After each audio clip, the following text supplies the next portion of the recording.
வேணுகோபால் அவர்களுக்கு நீங்கள் எல்லாம் கை சின்னத்திலே போன வாரம் பண்ண வியாபாரம் குழப்பல என்ன விக்கிறோம்னே தெரியல. கை சின்னத்திலே ஒரு நிமிஷம் இருங்க. கையை நவுத்தீங்க என்ன சமாளிச்சுட்டாராமா? கையை நவுத்தீங்க என்ன கையை நவுத்தீங்க நீங்களும் உங்க கையை நவுத்துங்க. என்னென்ன சொல்றோம் பாருங்க. கம்பி கட்டுற கதையெல்லாம் எடுத்து போடுறாங்க. ஒரு பஞ்சாயத்தடா முடிச்சு வச்சு பாரு, நமக்காக அம்பட்டு பெண்ணும் புள்ள குட்டியோட வெயில்ல காத்து கிடக்குறாங்களே.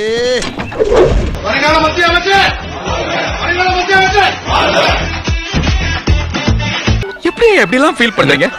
எப்படி உங்களை பார்த்தா தெரியுது எப்படின்னு கேக்குறேன். வச்சுக்கல, அடுத்த முறை என்ன பார்க்கும்போது இதை விட அதிகமா ஃபீல் பண்றேன். வெங்கடேசன் அவர்கள் செஞ்ச திட்டம் கண்ணில் படுதா அப்படின்னு பைனாக்குலர் மூலம் பார்த்துக்கிட்டு இருக்கிறேன். அண்ணா, இந்த மூடி கழட்டாம இருக்கிறீங்களா? என்ன தகவல்? என்ன தவறான தகவல் சொல்லுங்க. என்ன தவறான தகவல்?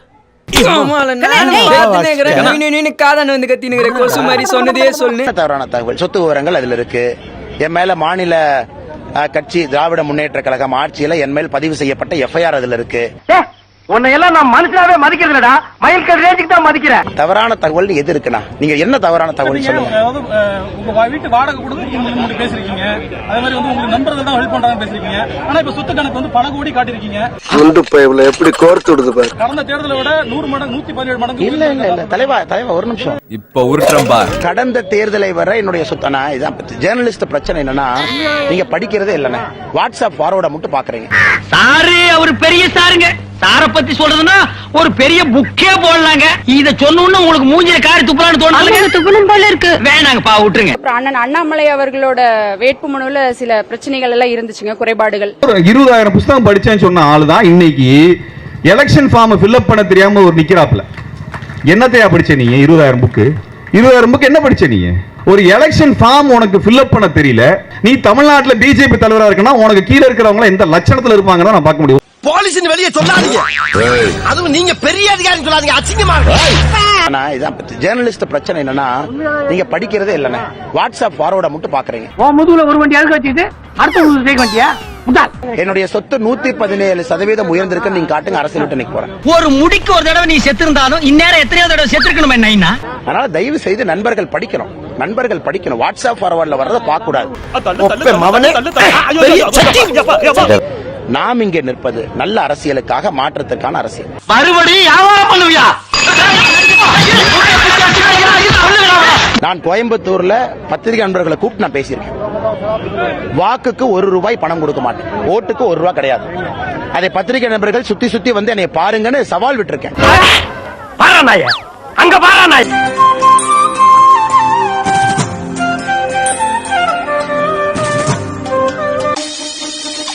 ஓட்டுக்கு 1 ரூபாய் அண்ணாமலை கொடுக்க மாட்டேன். நீங்க பாருங்க, அடுத்த 40 நாள் பாருங்க, ஓட்டுக்கு 1 ரூபாய் கிடையாது.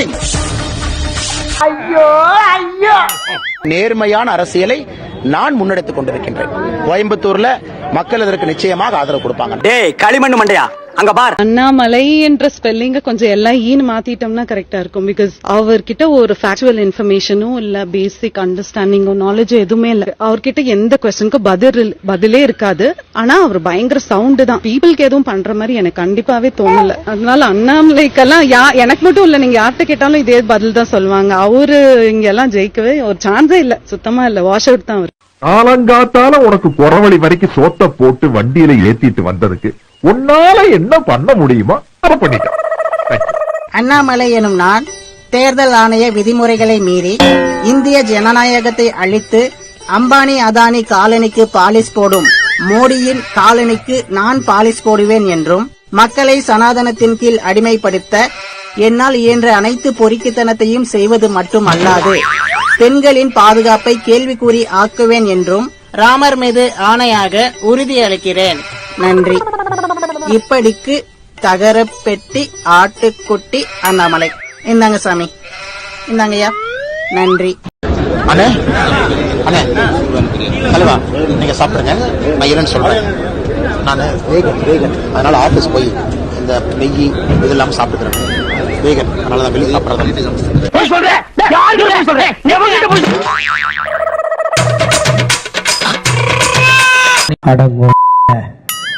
ஏப்பா மோடி 15 லட்சம் தரேன்னு சொன்னியே, ₹1 கொடுத்தியா? என்ன ₹1 கொடுத்தியா? நாட்டுல கலவரத்தை தூண்டியாப்பா? என்ன கலவரத்தை தூணியாப்பா? ஏன் மோடி விவசாயிகளை சுட்டு கொன்னியா? என்ன சுட்டு கொன்னியா? தேர்தல் வருதுன்னு பெட்ரோல் டீசல் விலையெல்லாம் குறைச்சிருக்க. என்ன குறைச்சிருக்க? ஏய் நான் சரியா கேள்வி கேட்கிறேன். ரொம்ப கரெக்ட். பெட்ரோலை விட்டு மணிப்பூர் கலவரத்துக்கு போனியா? என்ன நிறுத்தினியா? பயங்கரமான கல்லூரி மங்க புரியும்படியா கேப்டா பேசுங்க. மங்கி பாத்துன்னு உருட்டினியாடா? தேர்தல் பத்திரம் மோசடி பண்ணியாடா? பொய் சொன்னியாடா? தொகுதியுடைய பிஜேபி எம்பி கேண்டிடேட் கார்த்திகாயனி ஒரு தேர்தல் அறிக்கையில ஒரு முக்கியமான முதல் வாக்குறுதி கொடுத்திருக்காங்க.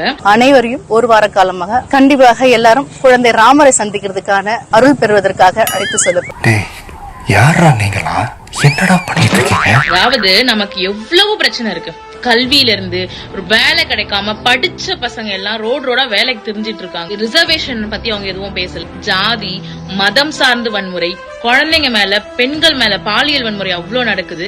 இவ்வளவு பிரச்சனை இருக்கக்கூடிய ஒரு நாட்டுல ஒரு குழந்தைகிட்ட போய் நான் உனக்கு சாக்லேட் வாங்கி தரேன் அப்படிங்கிற மாதிரி நீங்க எல்லாரும் என்ன ஜெயிக்க வச்சீங்கன்னா நான் உங்களை ராமர் கோவிலுக்கு ட்ரிப்பு கூட்டு போறேன் சொல்றாங்க. அப்படின்னா முதல்ல சிதம்பரம் தொகுதி மக்களை பத்தி அவங்க என்ன நினைச்சிட்டு இருக்காங்க? பிஜேபி எப்பயுமே மத அரசியல் பண்ணுவாங்க, திரும்பியும் கோயில வச்சுதான் அரசியல் பண்ணுவாங்க. அது நமக்கு நல்லா தெரிஞ்ச விஷயம் தான்.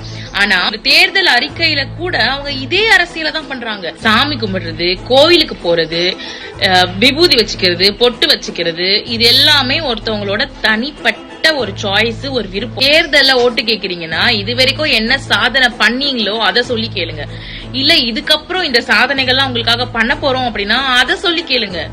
ராமர் கோவிலுக்கு டூர் கூட்டிட்டு போறேன் அப்படிங்கறதெல்லாம் ஒரு வாக்குறுதியா, ஒரு சாதனையா? தமிழ்நாட்டு மக்கள் என்னைக்குமே சாதிய அரசியலுக்கும் மத அரசியலுக்கும் நம்ம விழுந்துடக்கூடாது. சாதியையும் மதத்தையும் முன் வச்சு ஓட்டு கேட்க வராங்கல்ல, கண்டிப்பா இந்த எலெக்ஷன்ல புரிஞ்சுக்கணும். அவர் வரும்போது என்னிடம் கேட்டார், அக்கா எவ்வளவு வித்தியாசத்துல வெற்றி பெறுவீர்கள் என்று கேட்டார். நான் சொன்னேன் முதலில் 1 லட்சம் என்று சொன்னேன். தம்பி இங்கே ஏறியவுடன் அது 2-3 லட்சமாக மாறியது என்பதையும் நான் தெரிவித்துக் கொண்டேன். கபடிக்கு அப்புறம் அப்பா மோடி சொன்னாண்டா, நான் ஆட்சிக்கு வந்தா ஒவ்வொருத்தன் பேங்க்லயும் 5 லட்சம் போடுவேன்னா, நீ போட்டாலுக்கு ஒரிஜினலா போட்டல் தான் அந்த 5 லட்சம் வாய் கொடுத்துட்டு பேசுறா அண்ணாமலை. கேட்க மட்டும்தான் சொல்லுங்க. 400 ரூபாய் ஊத்துது சிலிண்டர், 1025 ரூபா விலை ஏற்றிட்டு பொம்பளைங்க தாரி அடுத்த கட்சி பிஜேபி கட்சி. நீங்க ஒரு கட்சியா?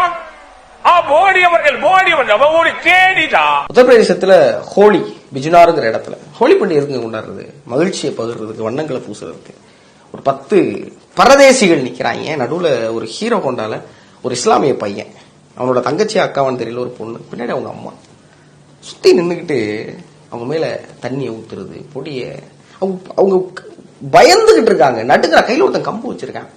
அந்த பையன் மூஞ்சில போய் பொடியை தடவுறான். அந்த நடுவில் இருக்க பொம்பளை பிள்ளை அது மனசை வச்சு பாருங்களேங்க. பின்னாடி இருக்க அம்மா என்ன பண்றது தெரியாம தவிக்கிறாங்க. கடைசியில் அந்த வாட்டர் இந்த பால்ஸ் இருக்குல்ல அதை விட்டு எரியிறாங்க. கடைசியில் அந்த நாய்கள் சொன்ன வார்த்தை என்ன தெரியுமா? ஜெய் ஸ்ரீராம். கட பாவிங்களா, ராமர் உங்களை ஒரு காலம் மன்னிப்பாரடா. எதை வச்சு இவங்களை அடிக்கிறது? இவங்கெல்லாம் திருத்தவே முடியாதுங்கிறப்ப இவங்கெல்லாம் ஏன் உயிரோடு இருக்கணுங்கிற கேள்வி. உத்தரப்பிரதேசம் போலீஸ் சொல்லுது ஒரே ஒருத்தர் கைது பண்ணிருக்கு இந்த கூட்டத்தில். 3 பேர் மைனருங்கனால அந்த கேஸ்ல சேர்க்கலைங்கிறாங்களாம். இவங்க என்ன செய்யறதுனே புரியல. இவங்களுக்கு ஏன் அந்த மனநிலை வந்துச்சுன்னு தெரியல. ஹராஸ்மெண்ட்டுக்கும் இனிமே இந்தியாவில் மரண தண்டனை விதிக்கப்படணும்னு நான் நினைக்கிறேன். அப்புறம் தயவு செஞ்சு கெஞ்சி கேட்கிறேன், இவங்களுக்கு சப்போர்ட் பண்ணி மட்டும் யாரும் கமெண்ட் போட்டுறாங்க. அன்பார்ந்த வாக்காளர் பெருமக்களே, பார்த்து ஓட்டு போடுங்க, தயவு சிந்திச்சு ஓட்டு போடுங்க. ஓட்டு போடுறது முக்கியம். எப்பயுமே வாங்க, நம்ம ஊர்ல ஒரு பிரச்சனை, நம்ம காலேஜ்ல ஒரு பிரச்சனை, நம்ம நண்பனுக்கு ஒரு பிரச்சனை, இல்ல நம்ம ஸ்டேட்டுக்கு ஒரு பிரச்சனை, அவங்க கூட சேருங்க. நம்ம ஜாதிக்கு ஒரு பிரச்சனை, நமக்கு மதத்துக்கு ஒரு பிரச்சனை சொல்றவங்க கூட சேராதீங்க. அவன் சொல்றவன் அத்தனை பேரும் நம்மளை தூண்டி விட்டுட்டு அவன் வீட்டுல பாதுகாப்போட போலீஸ்ல உட்காந்துருப்பான். நம்ம தான் மாட்டிப்போம். தயவு செஞ்சு புரிஞ்சுக்கோங்க. வாக்காளர் பெருமக்களே ஜாகிரதை. I love you all. I love you all. Start பண்ணு.